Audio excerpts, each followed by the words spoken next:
Hello everyone, Diet0386SX, and we are going to explain why your Contura stinks.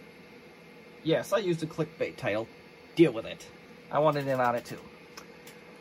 Well, I can give you, well, out of CX, if it's just a standard C, and I don't know exactly how many reasons, but on a CX, there could be anywhere from 4 to 14 reasons why your Contura literally stinks. I take that back. 5 to 14 reasons.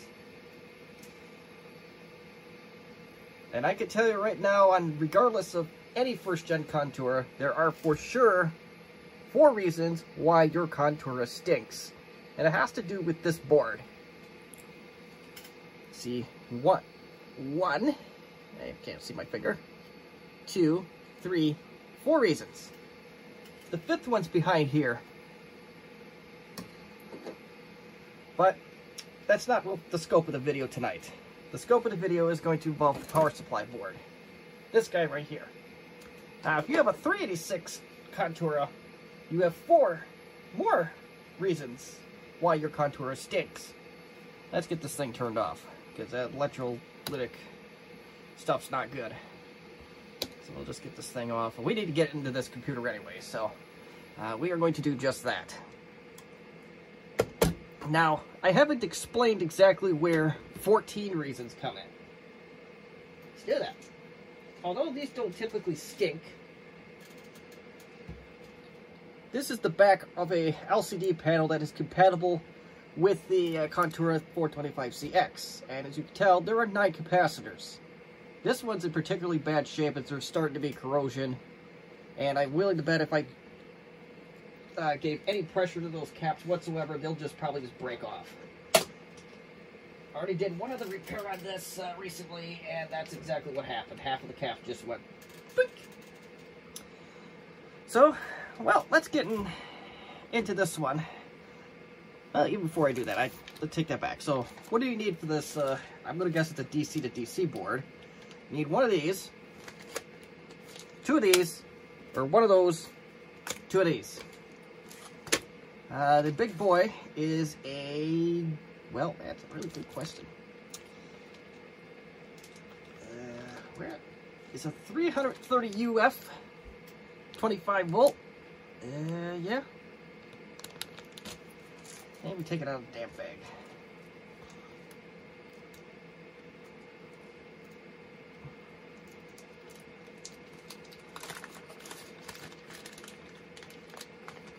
Now this bag was already open in a different way. How about that? Anywho, so let's try this again. We have 330 UF 25 volts. You will need one of those. And I'm going to get my caps going right now. And as long as they physically fit or they're not taller than the originals, you should be fine. So we need this next one I'm pulling out. I need one, and that's going to be the 180 UF 10 volt.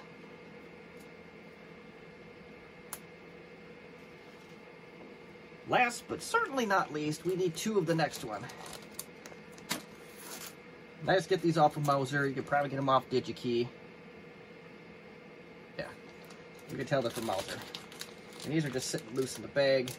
These bad boys are 68 UF 35 volt. And I'm not that deep into electronics and why they need to be certain variables, but that's what we got. I take that 6.8 UF 35 volt. I don't know if I can get the camera to behave for this one. Probably not going to help matters that I'm holding it in an awkward manner.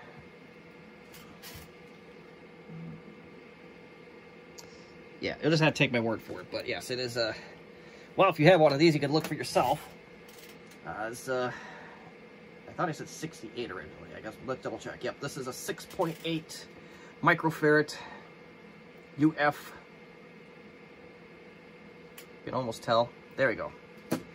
I'm not going to recap that particular one. I'm going to recap the one that's more pressing in here. So let's get this computer apart.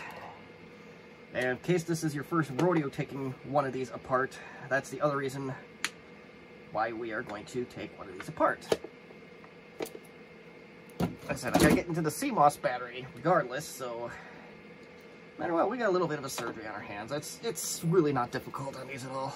So let's get us to work, shall we? Okay, there.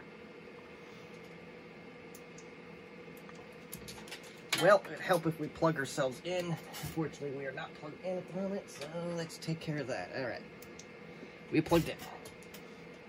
There are 5 screws total. I don't know if you could tell. Okay. 1, 2, 3, 4, 5. It's a Phillips head screwdriver to start. It might be a Phillips head screwdriver throughout the entire restoration process here. I'm not entirely sure.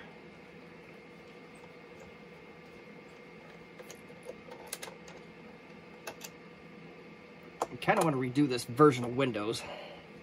I also kind of don't, but I don't know what's all on this computer, so it might not be a bad idea just to redo it anyway, as you don't want data falling into the wrong hands. Not that I'm in the wrong hands, but who knows, God forbid I get hit by a bus or some of my enemies track me down. Who knows, there could be a bounty on me for all I know, yeah. You don't know.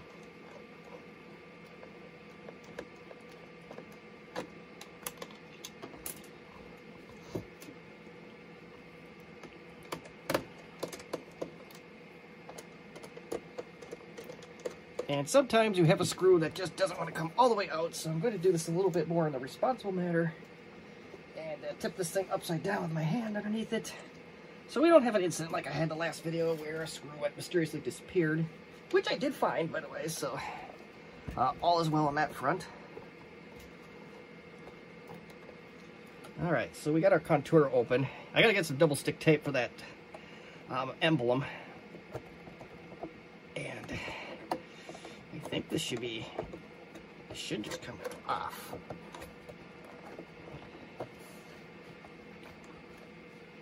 I'm surprised how resilient this side is being.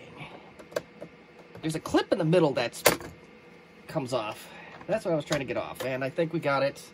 Although not as butter smooth as I was hoping, but yeah, things happen.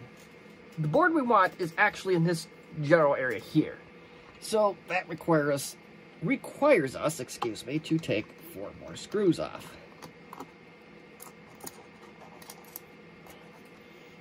So off to the side. And it's remarkable that this clip is not broken. The blank for where a modem would go, or one of those, I was going to say telephone cards, not a modem. It looks like an Ethernet port, but it's not. I think it's for the early cell phones, if I remember the information correctly. And again, my information is secondhand on that, so I'm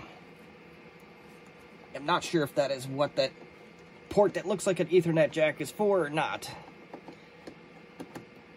But the source on it, I do trust that source, so I'm confident that that's the answer. But anywho, we're not talking about special telephone modems or whatnot. And oh, I did replace the CMOS battery on this, so okay, one less thing I have to do. So, okay.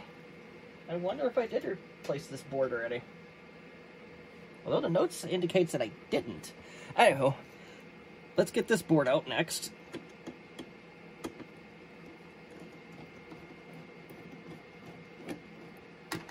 We'll test that CMOS battery, make sure it's kosher.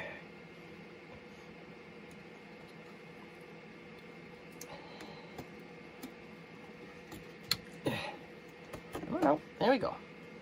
There is your board, and hold on a minute here. Whew! Yep, I did not recap this one yet.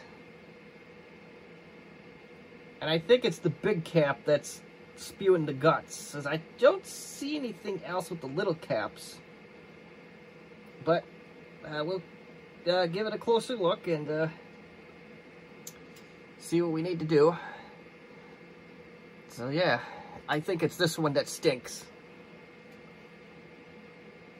I'm actually surprised it didn't raise a big stink when I turned the thing on, but it is alright. But you've seen a million soldering tutorials online.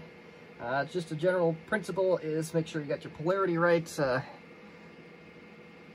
The minus and the plus, or yeah, you know. Yeah, the air caps will have that too. So just make sure you don't reverse the polarity. That's what I was trying to drive at. So I am going to go ahead and start fighting this cap replacement, and hopefully we'll find the one that stinks, and hopefully it didn't make too much damage on this board yet. But I'll do that offline, and when we get that far, then we'll see if I kill this thing or we have a computer that stinks less. But have we had the Mr. Dr. Farnsworth's smell-o-vision, smell-o-scope, you would know that this is the culprit. But until we get to the year 3000, you'll just have to take my word for it. But let's get this thing soldered, get these old caps off and the new ones on, and let's continue on. Alright, here's our board, and I can feel my father disowning me from afar. I don't know if I would call this quite a D- soldering job, but I know some of the caps didn't go in the way I would hoped. Well, let's see. The originals really didn't either. That's so. Okay, well, whatever. We used the same quality construction the Compact used, but hey, look on the bright side. We got Panasonic capacitors across the board now. So we got something name brand. So we got that to hang our hat on. So, penny bag. We don't need that. So, yeah, so these two smaller ones are Nishikans, and no leakage, they didn't stink. It's these LXF ones. These are the ones that stink. These are the ones that spewed their precious goo. As you can tell, this one did, the big one. And had we left this much longer, I think this board would have been in trouble. This one, I don't know if it left any precious goo. Oh, it's starting to. And this one just started spewing its precious goo.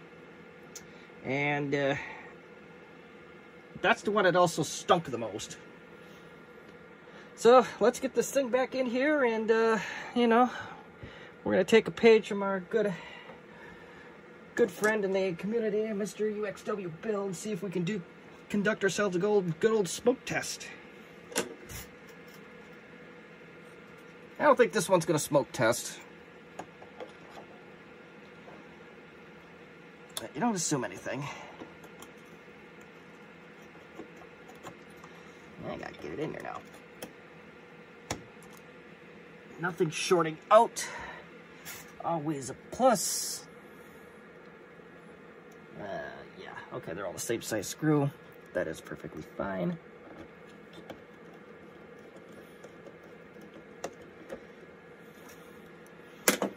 And we gotta get that metal cover on next. Where did I put that metal cover? There's that metal cover.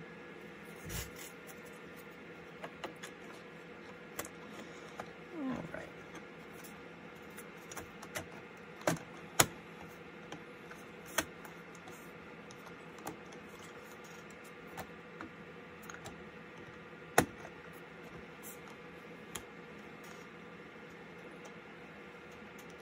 I'm going to fix one other thing that's bothering me as soon as I get these screws on.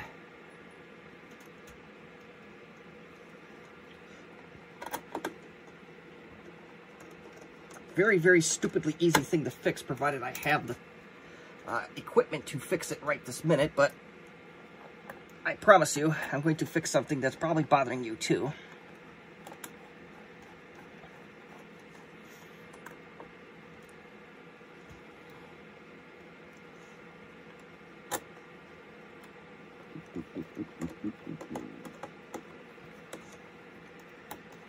There we go, got it to start. Now, I'm going to test it at this point, and we're going to see what happens. So this is going to be the beginning of our little smoke test, if you will.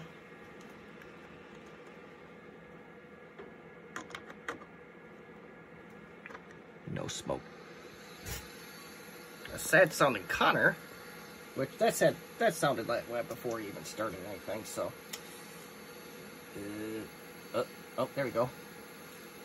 I'll do the best I can here.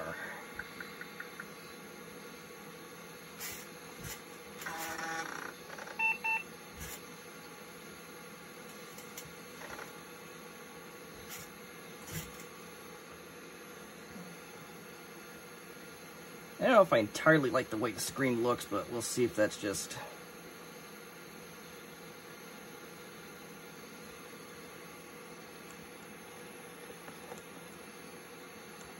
it's probably okay.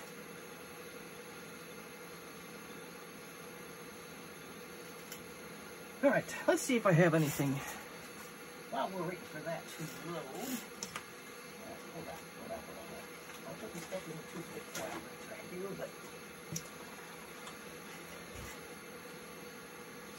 I wonder if this screen, this might be a screen that doesn't have that weird line effect thing. That'd be nice if it were, but...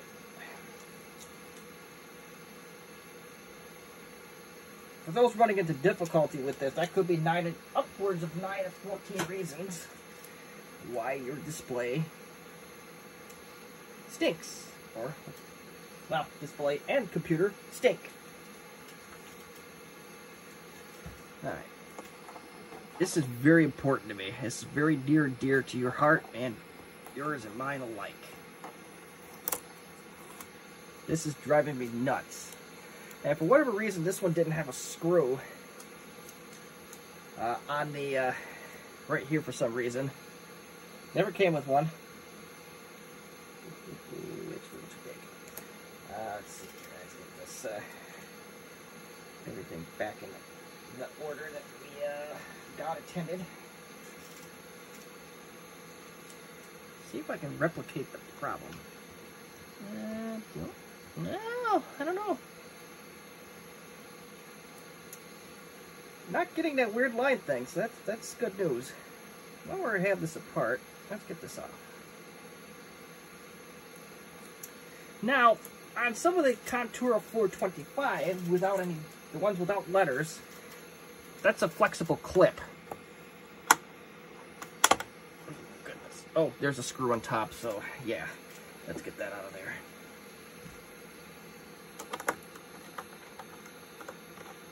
Who knows if it's entirely a good idea to do this while there's power applied, so we're going to do that.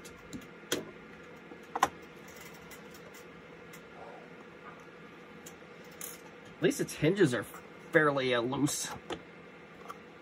That's a very common problem with these Conturas, is that the hinges have a tendency to get really stiff, and then they break things, and it's not good. So the question we're going to answer with this, and maybe I'm not going to answer that question. So, yeah, we're going to do a little bit of a deeper dive on this. Okay, so on the 425CX inverter board, unless there's a cap underneath it, I think we should be in the clear. As far as this board here, I'm trying to get this off without breaking anything, and I don't know if we're going to be able to do that. I'm going to survive this. Oh, maybe. Hold on. Flex things just right without breaking.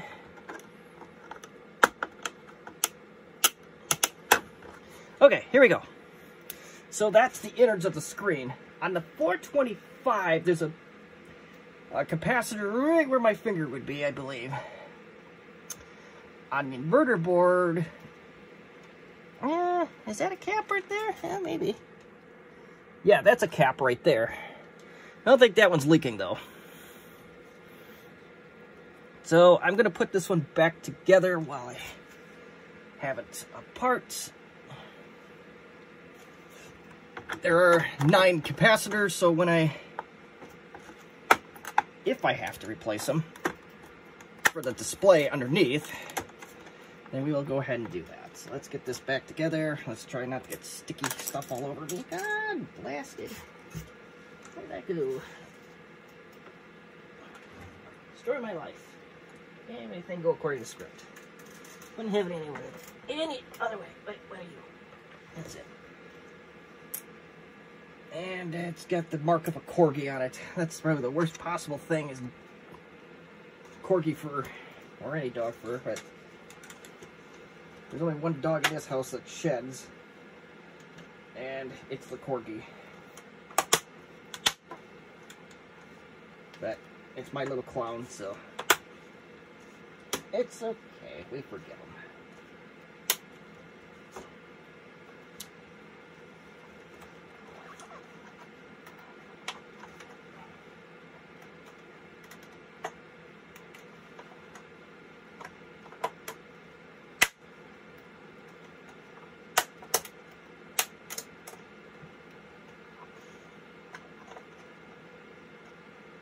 Oh, there's a thingy there. Okay. Alright, I'm going to do this one offline. As soon as I get this back together, we will continue on. Alright. Everything's back together. Let's see what we can do.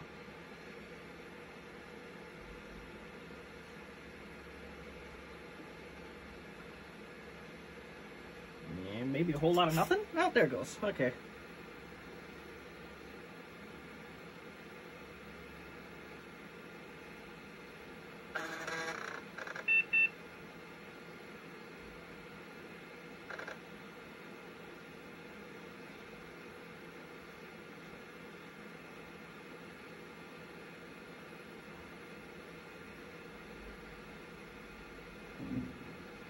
Well.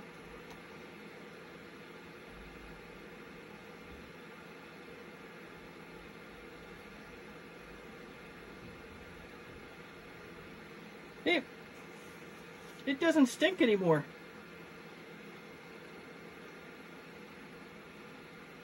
The good news is, I had this little note on this machine, so I can, cross out the bottom half of this list.